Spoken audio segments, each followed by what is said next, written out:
جی ناظرین، welcome back. ایک بار پھر آپ کو خوش آمدید کہتے ہیں. بریک پہ جانے سے پہلے 18ویں ترمیم میں ججز کی جو اپوائنٹمنٹ ہوگی پارلیمانی کمیشن، اس کے حوالے سے ہم بات کر رہے تھے. کہا جا رہا تھا کہ 18ویں ترمیم جب منظور ہوگی تو اس سے قومی اتحاد و یکجہتی کو فروغ ملے گا، لیکن ابھی سے وکلاء نے شور مچانا شروع کر دیا کہ پارلیمنٹیرینز جو ایوان میں بیٹھے ہیں وہ اپنی مرضی کے من پسند جج لانا چاہتے ہیں اور عدلیہ پہ قدغن لگانا چاہ رہے ہیں. کیوں اسما؟ یہ بہت ہی ناجائز ایک مطلب ایلیگیشن ہے اور بہت افسوس کی بات ہے. میں بار بار کہہ رہی ہوں کہ ہمارے ملک کی عدلیہ کس طرف چل رہی ہے. ساری سیاسی پارٹیوں نے بھی ان کے ساتھ قربانی دی تھی یہاں تک آنے کی. آزاد بالکل یہ چیلنج ہوتا ہے، جیسے وکلاء کہہ رہے ہیں وہ چیلنج کرنے جا رہے ہیں، پھر پارلیمنٹ کا کیا ری ایکشن ہوگا اور لائن آف ایکشن کیا ہوگا پارلیمنٹ کا؟ پارلیمنٹ کا وہی لائن آف ایکشن ہوگا. میں نے آپ کو پہلے بھی کہا کہ وہ وکلاء اگر اس کو چیلنج بھی کرتے ہیں، یہ کانسٹیٹیوشن پاکستان کی عوام کے لیے ہے، 17-18 کروڑ کی عوام کے لیے. ہم کسی عوام تو کہتے ہیں ہمیں 18ویں ترمیم نہیں چاہیے، پانی اور بجلی چاہیے. چند وکیل جو پی سی او زدگان ہیں، ہم ان کے اشاروں پر کانسٹیٹیوشن نہیں بدل سکتے. وکیل جج یہ سارا عدلیہ کابینہ جو ہے، ان کے لیے ہم یہ پی سی او زدگان جو سارے ہیں، ان کے لیے ہم یہ اپنے پاکستان کی کانسٹیٹیوشن میں جو امینڈمنٹ ہوئی ہے that is for the betterment of Pakistan, جس پہ سارے پاکستان کی سیاسی پارٹیوں کے دستخط ہیں. بہت افسوس کی بات ہے، لیکن یہاں پر کہنا یہ ہے کہ ان کا احتساب جو بالکل آج جو عدلیہ ہماری ابو دا کانسٹیٹیوشن ہوئی ہے، ان کا احتساب کون کرے گا؟ سوال یہاں یہ اٹھتا ہے کیونکہ وہ سارے پاورز جو پارلیمنٹ کے ہیں، جو گورنمنٹ کے ہیں، جو ایگزیکٹو کے پاورز ہیں، وہ سارے لینا چاہ رہے ہیں. ان کا احتساب کون کرے گا؟ پاورز یہ آپ کو لگ رہا ہے شاہ جی کہ عدلیہ لینا چاہیے پارلیمنٹ سے، لیکن دستور میں لکھا ہے عدلیہ انتظامیہ مقننہ اپنے دائرہ کار میں رہیں گے تو سسٹم سموتھ چلے گا. شاہ جی آپ کس کے ساتھ ہوں گے جب یہ چیلنج ہوگی؟ وکلاء کے ساتھ یا بحیثیت پارلیمنٹرین آپ مجھے بتائیں؟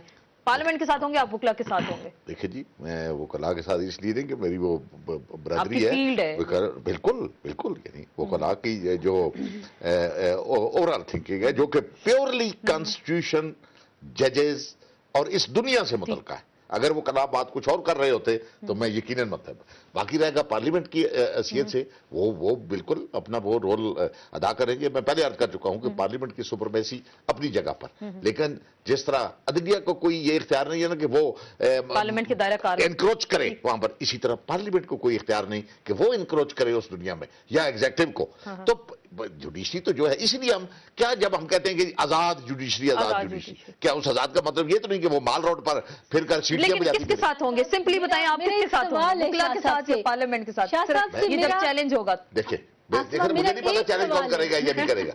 وکلاء نے کہہ دیا نا وہ چیلنج نہیں، اگر وہ کلا نے کہا ہے اور ہماری الیکٹڈ باڈیز ہیں وہ بھی اگر انہوں نے کہا ہے ہم چیلنج کریں گے تو ضرور اس پہ منطق ہوگی، وہ کریں گے تو اس کا ساتھ دینا کوئی. آپ کو کیا لگ رہا ہے پھر تو تصادم تو ہونے جا رہا نا؟ پھر عدلیہ وکلاء ورسز پارلیمنٹ. پھر یہ بتا دیں آپ کس آپ کہہ رہے ہیں آئین کے ساتھ؟ سپریم کون ہے، پارلیمنٹ یا آئین؟ سپریم آئین ہے. سپریم آئین ہے تمام نہیں تو پارلیمنٹ بنائے گی. اور دوسری ایک اور گزارش ہے، میں یہ کہہ رہا ہوں یہ جو کہہ رہے ہیں نا کہ آزاد عدلیہ، مجھے آج تک سمجھ نہیں ہے آزاد عدلیہ کیا ہوتی ہے.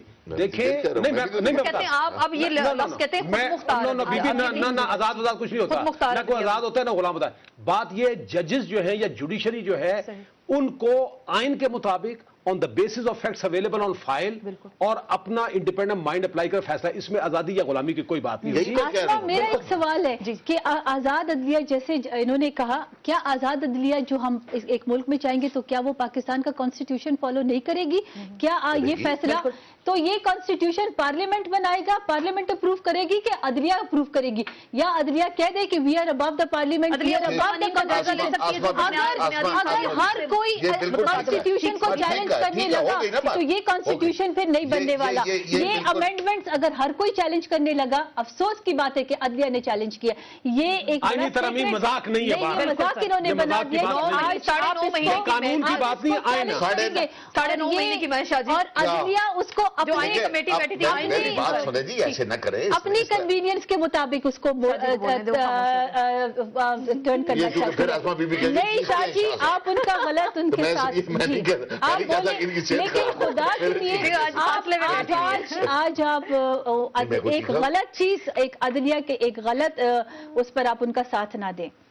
जी शाह जी आप बात जी बोले चले जी, मैं इनकी नसीहत पर अमल करता हूँ कि मैं अदलिया के गलत पे, मुझे ये कैसे पता चले कि कोई अदलिया के तो बीच में बात ही नहीं है। बात तो ये वकला की हो रही है ना बात, तो मैंने तो ये पूछा था वकला के साथ है, मैं 1 लाख वकला को जिनका डायरेक्टली कोई वेस्टेड इंटरेस्ट नहीं है, मैं उनको पागल कह दूं।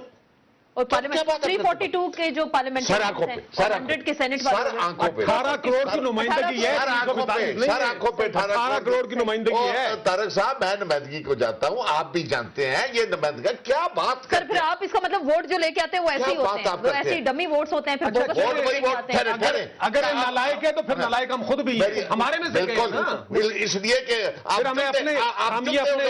जिस किसी वकील ने ये कहा है ना, मेरी बात सुने, अब बात सुने, आधा मिनट लगूंगा। ये किसी वकील ने कहा है कि ये जी स्मगलर और चोर और ये वो, काजी अनवर ने कहा, काजी साहब ने कहा, सुने, इसका मतलब ये नहीं कि पूरी की पूरी पार्लियामेंट स्मगलर है या चोर है। जब हम ये कहते हैं कि आमर जर्नैल, इसका मतलब ये नहीं है कि तमाम की तमाम आर्मी जो है, जब हम कहते हैं करप्ट जज, तो इसका ये मतलब नहीं कि पूरी की पूरी अदलिया जो होती जाती है। इसका मतलब ये है कि देयर इज समथिंग, कुछ लोग हैं ऐसे जर्नलों में जो आमर बनना चाहते हैं, जो जुडिशरी में करप्ट है, और जो पार्लियामेंट है वो स्मगलर है। क्या बात है इसमें, क्या गलत बात है? आप ये कहना चाह रहे हैं ये वकील जो है, ये आप ये आज साबित करना चाह रहे हैं कि वो पाकिस्तान का कॉन्स्टिट्यूशन अपने हिसाब से टर्न करना चाह रहे हैं, अपनी कन्वीनियंस पर लाना चाह रहे हैं। अगर ये आज की पीपल पार्टी जुल्फ़िकार अली भुट्टो से ज्यादा अक्लमंद बनना चाहती है तो वो बनती है। मैं जुल्फ़िकार अली भुट्टो से ज्यादा अक्लमंद पॉलिटिशियन किसी को नहीं मानता। जरदारी साहब नहीं है इस वक्त। अल्लाह तौबा इस्तग़फ़ार, क्या बात कर रहे हैं आप? क्यों आप जुल्फ़िकार अली भुट्टो साहब की मैं उनका जिक्र नहीं कर रही, कंपैरिजन भी नहीं कर रही। यहाँ तो मेरे ख्याल में मैं इसलिए कह रहा हूँ कि जुल्फ़िकार अली भुट्टो साहब, देखिए ये पख्तूनख्वा की बात हुई है। जब ये 1973 का कॉन्स्टिट्यूशन बना, भुट्टो साहब बनफ़्से नफीस, the most intelligent politician of the country, Wali Khan साहब खुद वो ये कह रही है जरदारी साहब ने इख्तियारात दिए, अपने पास पार्लियामेंट में अमीरुल मोमिनीन होने पार्लियामेंट के पास इख्तियार था, पार्लियामेंट ने ले लिए। ये नहीं किसी उन्होंने बड़ी रज़ाकाराना पार्लियामेंट के पास, जब हम कहते हैं अमेंडमेंट करने जाते हैं कि मैं दूंगा और उन्होंने दिए। हमारा कॉन्सेप्ट था पार्लियामानी जमहूरी निजाम, उसके तहत पार्लियामेंट ने इख्तियार ले बड़ी अच्छी बात है, ठीक है, अच्छी बात, लेकिन ये बात ठीक है, वो चाहते तो ना होने देते। मैं अमीरुल मोमिनीन होने जा रहा हूँ। आपकी तो पिछली हुकूमत में ये था कि जी मियां साहब अमीरुल मोमिनीन होने जा रहे हैं। हम आखिरी बात, राजा साहब आखिरी बात 30 सेकंड है। राजा साहब मुझे मुख्तसरन 30 सेकंड से बताइएगा कब एहतजाजी तहरीक का ऐलान करने जा रहे हैं पार्लियामानी जो कमीशन के खिलाफ, क्योंकि सेनेट में तो 2 दिन बाद ये पेश हो रहा है, उसके बाद लेजिस्लेशन हो जाएगी इस पे। देखिए मैडम, हमारा तो बिल्कुल वाज़ेह मौक़िफ़ है कि इसमें कोई एम्बिग्यूटी नहीं है। हम इसको इस तरमीम को एक आइन में बुनियादी तब्दीली समझती हैं, स्ट्रक्चरल चेंज समझती है, और इसमें पार्लियामेंट के नाम पर अदलिया की आज़ादी पर हमला किया गया है। और एक हम ऐलान करें, और इसमें करने जा रहे हैं, बिल्कुल इसमें हम अदालतों में भी जाएंगे, इसमें सड़कों में भी आएंगे, और हम मुकम्मल तौर पर पाकिस्तान और ये जो लोग इस वक्त ये सूरत पैदा कर रहे हैं, हम समझते हैं ये किसी न किसी मखसूस एजेंडे पे काम कर रहे हैं, और ये जानबूझ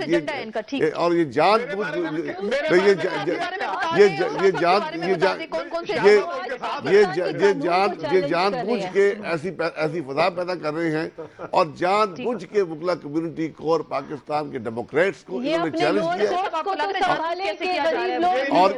और आप देखेंगे वाज़ेह तौर पर कोर्ट्स को संभालें, पहले वाज़ेह तौर पर अमेंडमेंट्स जो की गई है। आपने वो कलाम वाली बात की थी ना कि आप उनके साथ हो गए, वो उन्होंने आपको भी रगड़ दिया।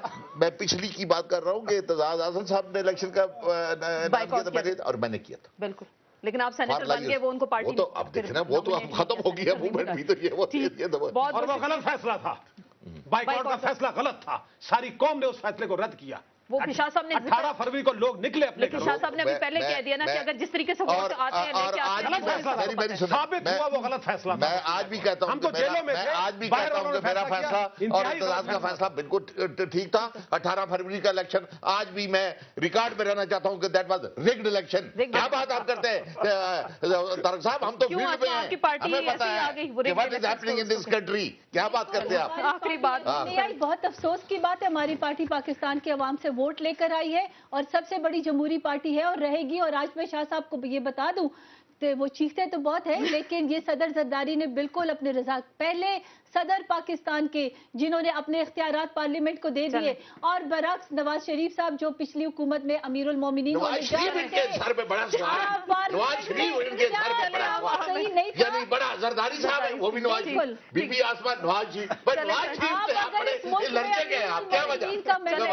आप नवाज शरीफ साहब से, वो जरदारी साहब से बहुत से लोग एलर्जिक हैं। बहुत बहुत शुक्रिया, बहुत बहुत शुक्रिया आसमा और बाबा आलमगीर साहिबा, जफर अली शाह साहब, जस्टिस तारिक महमूद साहब। आज के प्रोग्राम में 18th अमेंडमेंट में जजेस की तकर्री के हवाले से बात हुई। अभी भी कंफ्यूजन बरकरार है। पार्लियामेंट से अगर ये पास हो जाती है, सेनेट से पास हो जाती है, लेजिस्लेशन हो जाती है, तो वकला इस सिलसिले में तैयार खड़े हैं एहतजाजी तहरीक के लिए और इसको चैलेंज करेंगे। इसके बाद क्या होगा, इदारों के दरमियान तसादम होगा, महाजराई होगी, क्या होगा? इसके साथ ही इन सेशन से आसमा चौधरी को इजाजत दीजिए। अल्लाह हाफिज।